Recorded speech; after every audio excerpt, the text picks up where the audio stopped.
Visit us at Eduvvo. Thank you for calling Eduvvo. Let us write a program to check if a given number is prime or not. See, if I have a number 25, then who are the factors of this number? 1 is factor of this number, 5 is a factor of this number, and 25 is also factor of a number. So count, total number of factors are 3.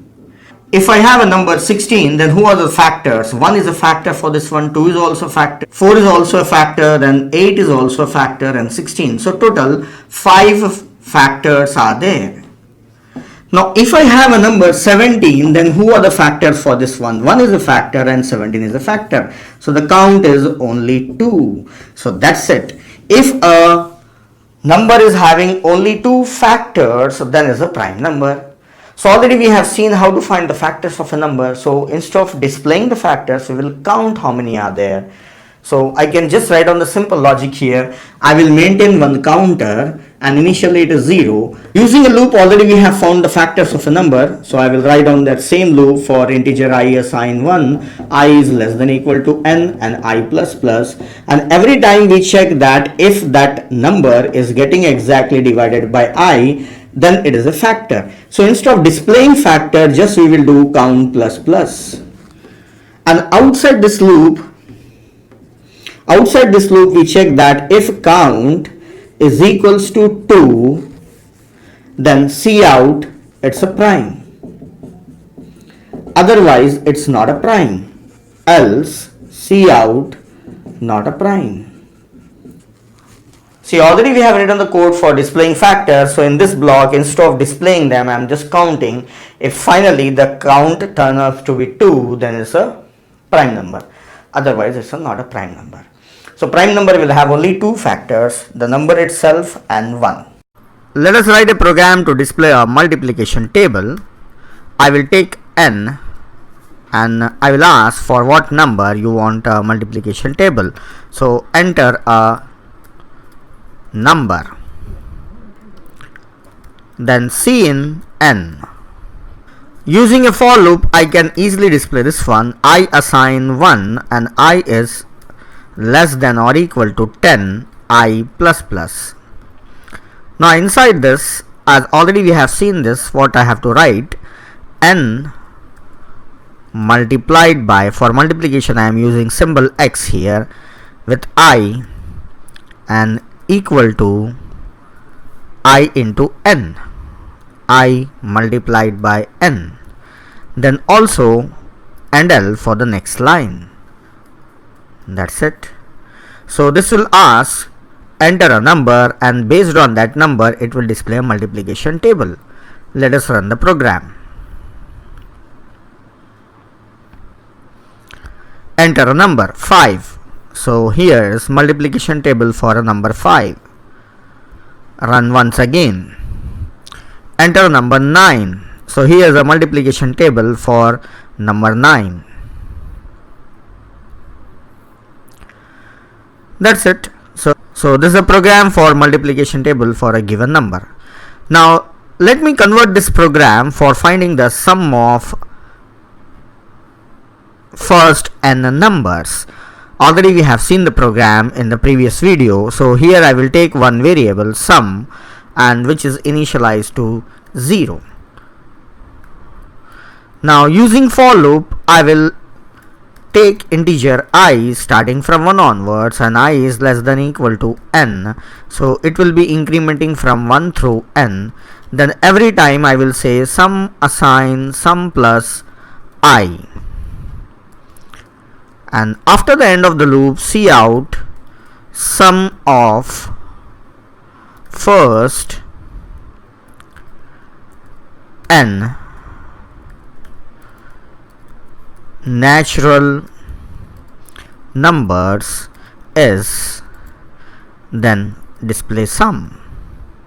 So there is a formula for sum of first and natural number also. You can use the formula, otherwise this program will take I and it will be go on adding I one by one. So I will be 1, then 2, then 3, then so on till n. Let us see what is the answer for 10. It should be 55. 10. Yes, sum of first and natural number is 55. Here is the output. I have not given NL, I can write NL here and run it again for another number. Now here I will mention 20. I got the answer, that is 210. So the sum of first 20 natural number is 210. So we have seen one more program.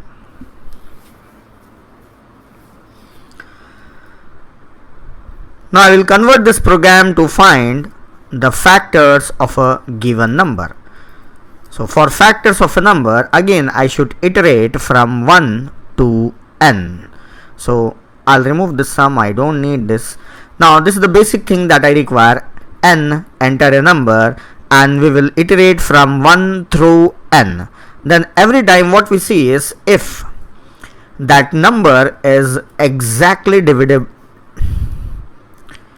if that number is exactly divisible by I. So how it is exactly divisible? If it is leaving remainder 0, then we see out that number I, and also I will give some space between the numbers. Let us run it and see. Enter a number 15. See, the factors of 15 are 1, 3, 5 and 15. Yes.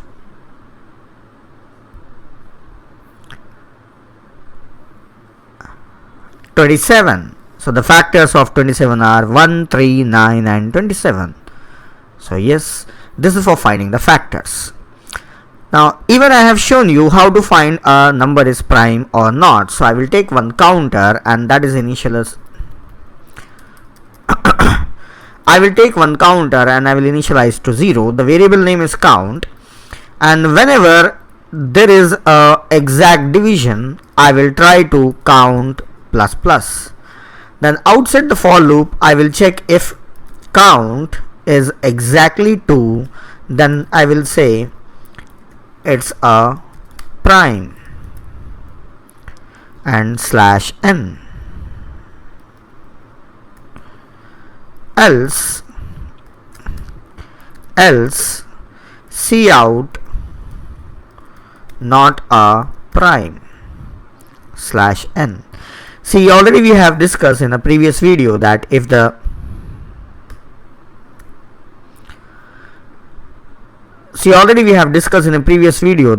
number of factors are only 2, then the number is prime. So this is the code for checking whether the number is prime or not. Let me run and see. Enter a number 17.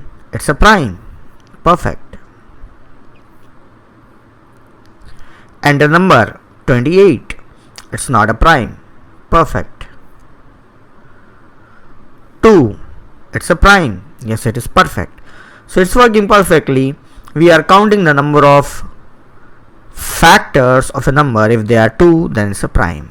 So you can try out all these programs by yourself. So you need to practice this, and with this you get the ideas and you can write down more programs from your side. Let us write a program to display the digits of a number. Suppose I have a number 175, then I want to display the digits from the last, that is 5, then 7, then 1. Then how it can be done? If a number is 175 and if I mod it by 10, the remainder will be 5. So in this way I can get this digit, last digit. Now next time I want next digit, that is 7. So what I can do is I can divide this number by 10, so I get 17. Then again I mod it by,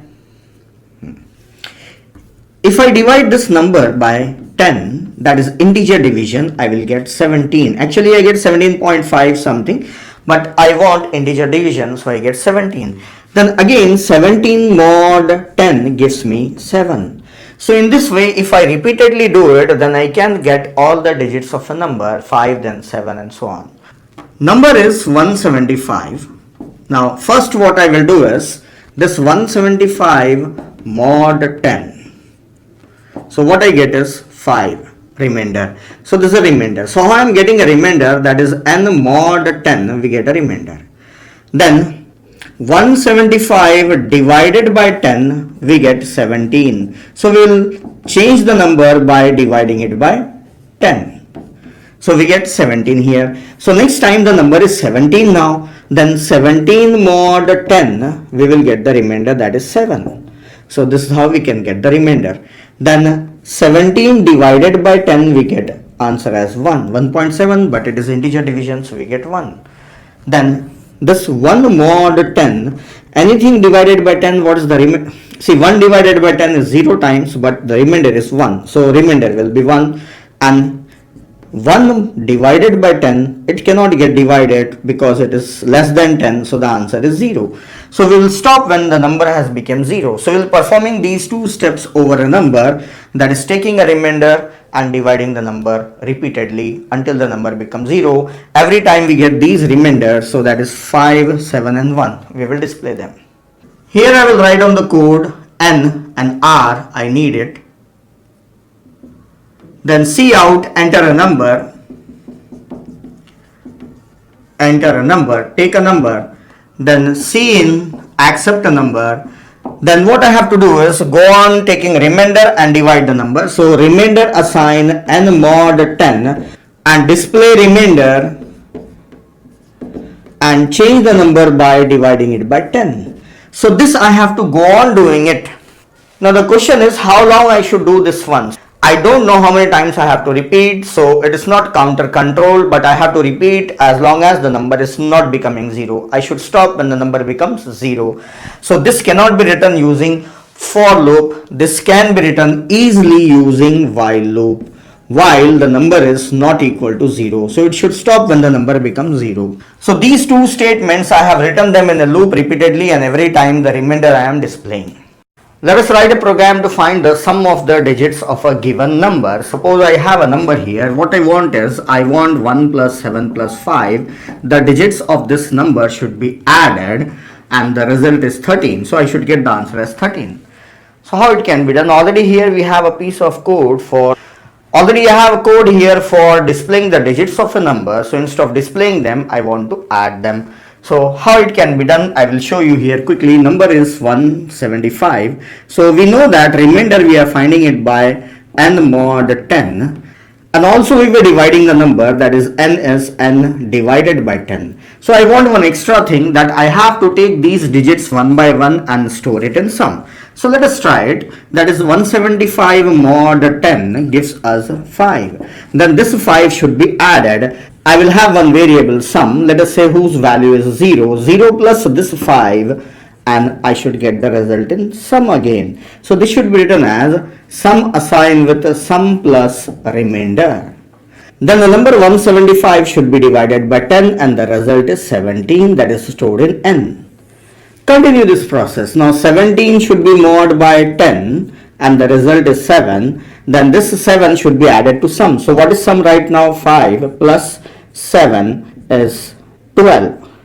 And this 17 should be divided by 10 and the result is 1. Then 1 mod 10, we get the remainder as 1. Then this 12 plus 1 is 13. And this 1 is divided by 10, we get the remainder number as 0. So stop here. See, this is the answer we got. So we need one extra variable here for storing the sum, and sum assign 0. Then instead of displaying this, I should say sum assign sum plus remainder. And outside the loop, say sum of the digits is the sum. That's all. See, the important thing to learn here is that when you're working on a problem, see, do some paperwork.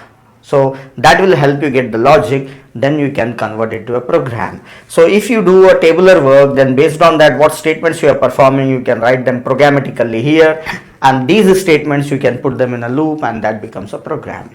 As a beginner programmer, you should spend more time on loops so you get a good programming skills. Let us write a program to take a number and display digits of a number one by one. So for that I am taking a variable n here and I'll give a message, enter a number, then cin, take a number from the keyboard in variable n. Now how I can take out a digit from a number is I can take the remainder. So for that I'll go up and declare one more variable, that is remainder. Now this can be done using a loop while n is not equal to 0, means it should stop when n becomes equal to 0. Then what I should do every time is remainder are assigned n mod 10. If I perform mod operation using 10, then I'll get the last digit of a number. The number should be divided by 10. Cout R. That's it. Outside the loop, I will say cout and L to give a new line. Let us run this program. Here it's asking for a number. I'll give a number, that is 2, 3, 5. See, I got the digits as 5 and 3 and 2. Now here inside the code, after displaying a remainder, I'll give and L. So every digit I'll get in a new line. Enter a number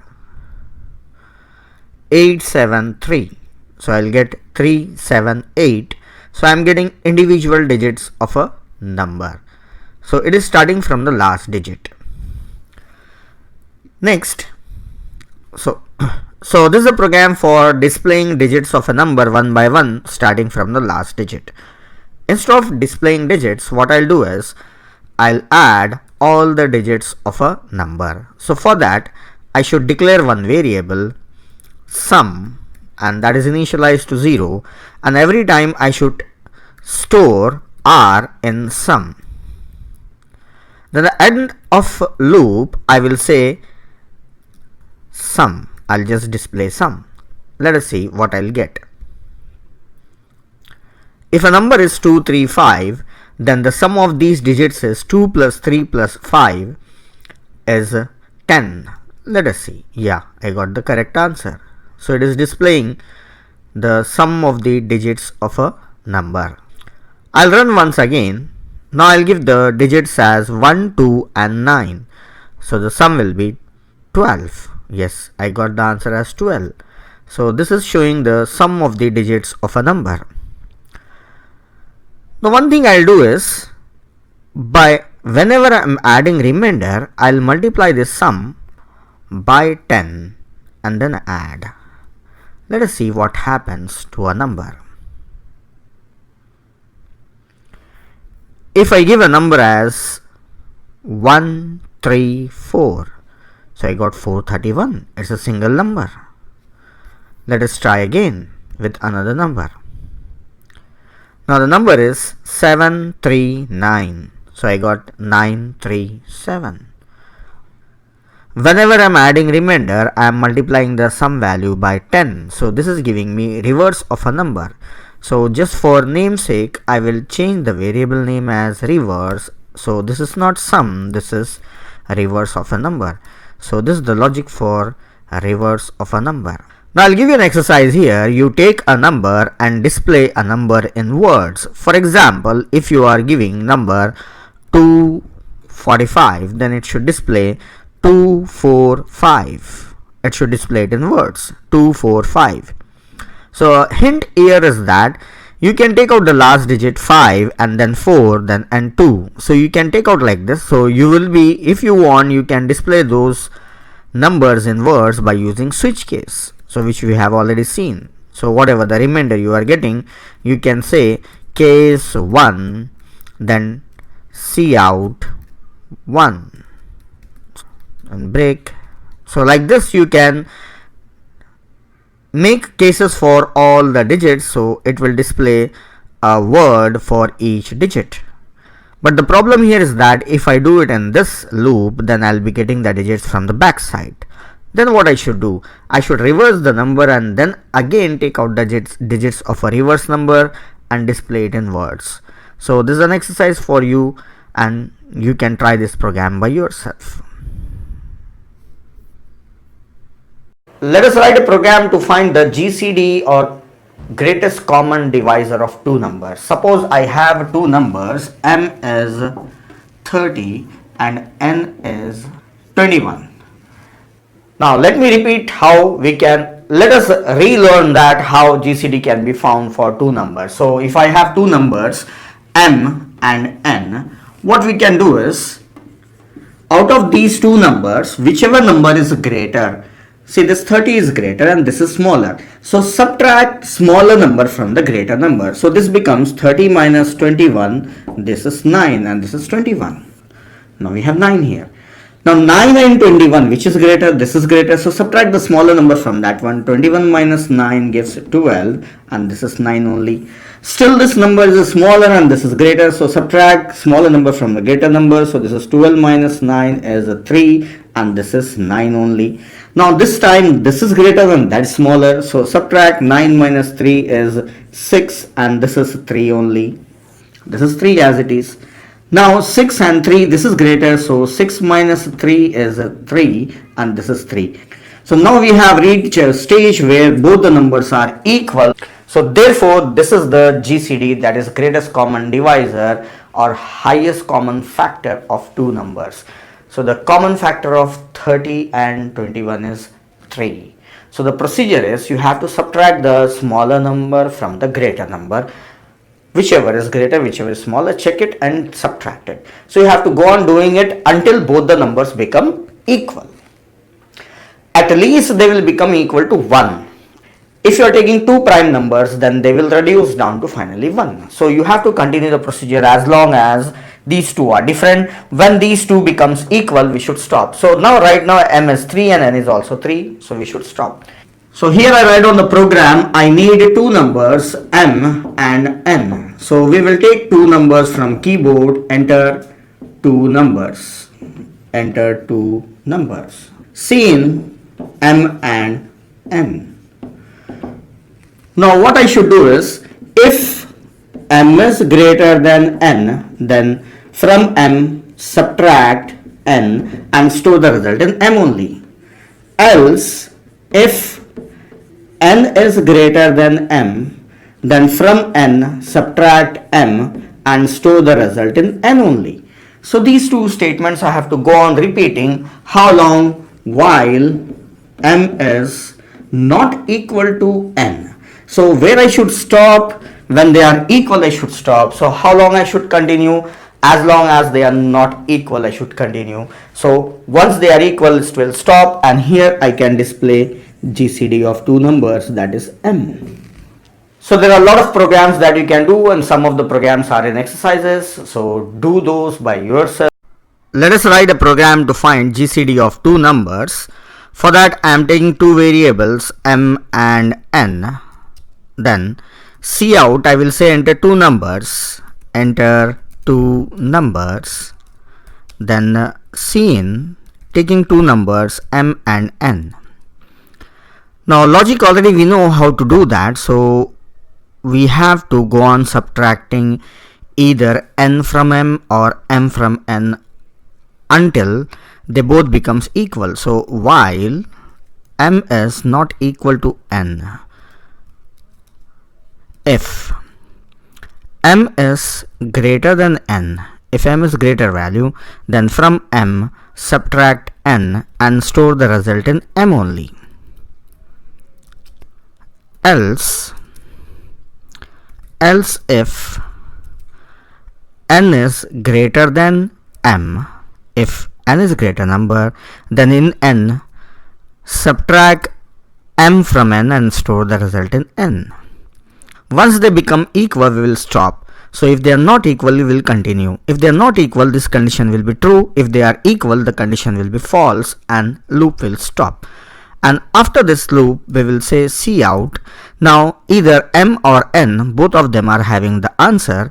The actual numbers m and n are lost. We have decreased them, right? We have made them both of them equal. So simply I'll give a message that is GCD is, we don't have original numbers. If you want to preserve original numbers, then you can take them in some other variables before running of loop. So this is GCD. Let us run the program and see. I'll give two numbers 21. So 7 is a factor of 21 and 35. 7 is a factor of 35. See, 7 is GCD. GCD is 7. This is the answer. Let me try once more and give some different numbers. Here I write NL.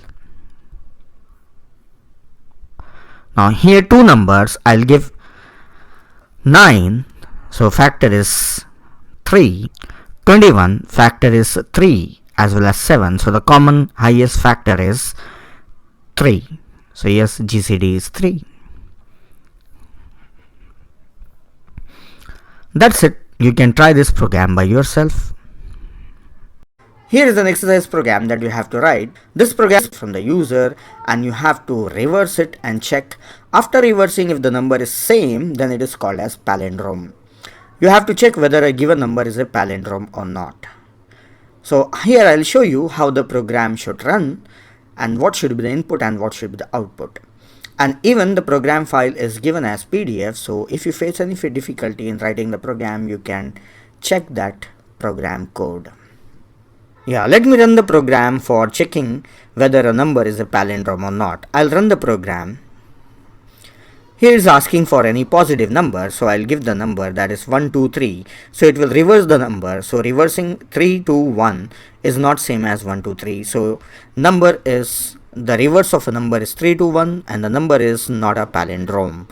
So this is the message I got. I will run the program once again and I'll give the input as 1, 2, 3 and 2, 1. So the reverse of the number is same as the number, so it should be a palindrome. So let us check the output. So it says that reverse of a number is so and so and number is a palindrome. So here I got the message that it's a palindrome. So already we know how to take out the digits of a number. So you can take out the digits of a number and based on that you can reverse a number. And once the number is reversed, you can check whether it's a palindrome or not. So the logic, that is using loop, you have to write on this code. The main focus on the program is to write the logic in a loop for reversing a number. So try this program and even PDF is available for the program.